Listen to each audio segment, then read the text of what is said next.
Hey guys, it's Destiny, and today we're going to be showcasing Castorice as well as Ruan Mei. And before we get into today's video, I would love to know if you guys personally pulled for Castorice or if you haven't and are deciding to skip her for someone else. And lastly, if you enjoy videos like these, do make sure to subscribe, leave a like to support the video, and now let's get straight into it. For today's team, we're going to be using Castorice alongside Ruan Mei, Remembrance Trailblazer, and then Gallagher. For this particular team, for what we're fighting today, if you guys want, you can use Luocha instead of Gallagher. In the place of Ruan Mei, you can use Tribbie. In the place of Remembrance Trailblazer, if you want, you can consider Pela. So there are multiple options you can consider here when it comes to who you're going to be able to take advantage of for this fight right here. But yeah, we have literally a huge dragon just going to destroy Hule here. Look how tiny Hule is. Netherwing is just going to be able to use the Dragon Breath of Doom. And real quick, if you guys see, now I'm at 80% breath. Our breath is going down slower, which this blessing allows us to restore HP equal to 60% of the HP consumed. We are going to be able to nicely take advantage of this to be able to deal more dragon breaths onto enemies. So what I'm going to do is we're going to do one more dragon breath and I'm going to slash. I want Hule to be angry at me and then do the 1v1, which you guys will be able to see that very shortly. I'm just going to heal up Netherwing a bit. We are going to use Gallagher's ultimate right here and just punch them in the face. Boom. And now we could just punch Hule in the face once again. So Mem is about to come up. There we go. And now we can also use Remembrance Trailblazer's ultimate just to get some more charge from Mem already. And with Castorice, we can use her skill. What bam. And now the little guys are done. And now we have the 1v1. This is so freaking cool. We're basically going to be able to select the strongest character for going solo, and other characters cannot take action. Castorice plus Netherwing versus Hule, who will win? I'm personally thinking Castorice and Netherwing. So what we're going to do is we are going to slash and boom, and I am going to use a good amount of Netherwing's HP right here.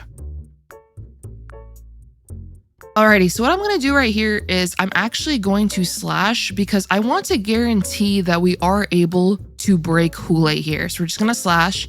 I am going to get hit here. And now we can just blow up with Netherwing. We are able to guarantee break Hule right here. And we're just going to deal a bunch of damage. And boom, there we go. Already 41%. And now everybody's going to get advanced forward. Now with Ruan Mei, I'm going to activate her ultimate, and this was without her ultimate even activated yet. We are just going to skill right here. I can just skill with Remembrance Trailblazer. With Gallagher, we can do another skill. And now with Castorice, I can use her skill and now also summon Netherwing right here.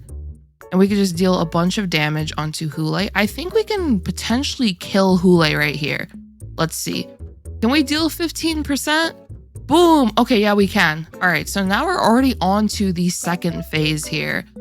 So Mem is about to come up.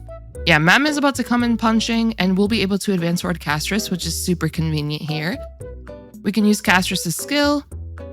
Now Hule is going to just keep attacking us, but this is fine. We can use Remembrance Trailblazer's ultimate. And we are getting a bit low on health, but we should be fine. We could just skill.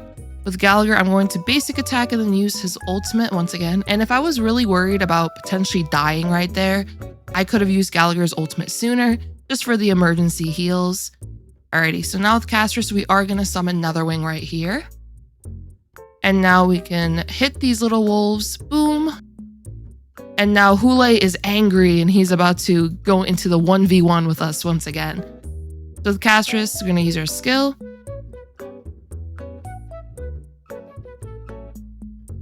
I'm not going to blow up Netherwing just yet. I do want to ensure that we are able to deal enough toughness damage here. We're going to skill. This should be enough because we're already back at 100%. So we should be able to get enough breath right here. Yep, there we go. Okay, this will be enough. And boom! Now we're going to get advanced forward. And now through Ruan Mei, I could just basic attack with Remembrance Trailblazer. We could just skill, why not? We can just advance forward Castorice, I guess. She was already about to go, but it's fine. We can skill. With Gallagher, what I'm going to do is I will just basic attack. We can now summon Netherwing once again. And now we can use the Dragon Breath. I wonder, do you guys think we can kill here? Let's see. Netherwing, can you kill? Let's see. Boom! Oh, nice! We were able to kill. Okay, that was definitely a really nice score right there. For the Storm Bug, I already have a team right here, but you can definitely consider using a team like the Herda. The Herda just wipes the floor with this bug. But when it comes to the bug in general, you do want to take advantage of characters that are able to attack frequently or just have really nice AoE frequency. You technically could use Castorice on the first side as well, but I noticed on the second side, Blessing right here is just amazing for her in particular. So she's going to be able to dominate this side right here. And if we look at the character details, here's my Castorice for today's video, and then here are her stats. When it comes to her crit rate, ideally you would want, if you are using Remembrance Trailblazer, try to go for 58% crit rate, especially if you are using Pela Morning Collapse. The reason I say this is because if we take a quick look at Remembrance Trailblazer here, for the Eidolons, Remembrance Trailblazer's E1 will increase the crit rate of an ally target with mem support by 10%. So because of that, we can actually guarantee 100% crit rate on Castorice here. As long as we have 58 crit rate or more on this screen, I would recommend just, trying to aim for that 58. So then you'll be able to get 10 from Trailblazer, which now results in 68. And then with the relics here, if you are able to max out Pela Morning Collapse with 32% crit rate, this now allows you to have 68 plus 32, which is 100% in battle. And also for those wondering, for Pela Morning Collapse, is this affected by the speed buffs from Ruan Mei, or technically also Castorice's own speed buffs? So the answer to this would be no, their speed buffs do not affect the Pela Morning Collapse set due to the fact that this counts your speed on the stat screen right here. So before you even enter battle, whatever your speed is on this screen right here is what will be counted for Pela Morning Collapse. I do get that question pretty frequently, so I thought I'd clarify that. My Castorice has 92 speed, so she will be able to fully take advantage of Pela Morning Collapse as you need lower than 95 speed. And we are, of course, also using Bone Collection, which will give us more max HP and then also more crit damage, which is awesome. For the Light Cone, we are using the Signature. For the Traces, they are maxed out except for the basic attack, because I personally wouldn't recommend investing into this due to the fact that her skill does not consume skill points. So because of that, I feel like you're just going to be using your skill practically all the time with Castorice. So because of that, I just wouldn't invest into the basic attack personally, but it's ultimately up to you. And then for the Eidolons, I have not activated these yet. I will be making a video on this very, very soon. I did get a couple of requests after suggesting the idea. If you guys wanted an E0 versus E1 versus E2 showcase, so I will be doing this. I think I will be able to release this tomorrow, but do keep your eye out for that. And then when it comes to Ruan Mei was very useful here, as she is going to be able to allow us to have increased weakness breaking efficiency, which against Hule, where we were dealing with that toughness meter, her additional weakness breaking efficiency is pretty useful for that. If we take a look at Ruan Mei here she is. Overall, her buffs in general are just going to be very useful for amping up Castorice's damage. For the Light Cone, we do have the Signature equipped. For her relics, we do have Sprightly Von Wack and Watchmaker equipped. I didn't really change her build too much from just, like a standard Ruan Mei break build. But of course, you can use a different 4-piece set. There are definitely options you can go with when it comes to the relics. It's ultimately up to what relics you do have. As for the Eidolons, I do have an E1 Ruan Mei, but for this particular run, you can 100% clear without the E1 Ruan Mei. As for Remembrance Trailblazer, here they are, and we can take a quick look at their stats.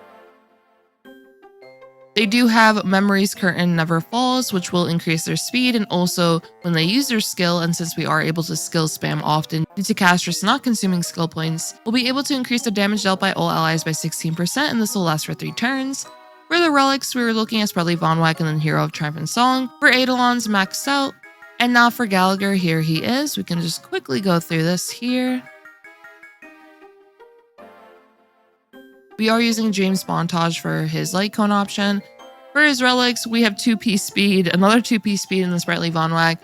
One thing about my Gallagher build though, I do wish I had more break effects on him, but that'll definitely be a work in progress to try to have the high speed he does as well as the break effect.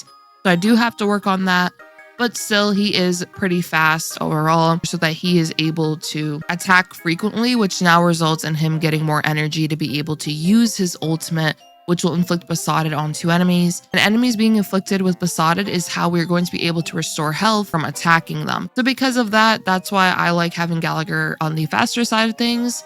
And then for Eidolons, he is maxed out. But yeah, that's it for today's showcase. I hope you guys did enjoy this video. It was very, very fun to do. And lastly, if you guys enjoyed this video, do make sure to subscribe, leave a like to support the video, and I hope to see you all next time. Peace.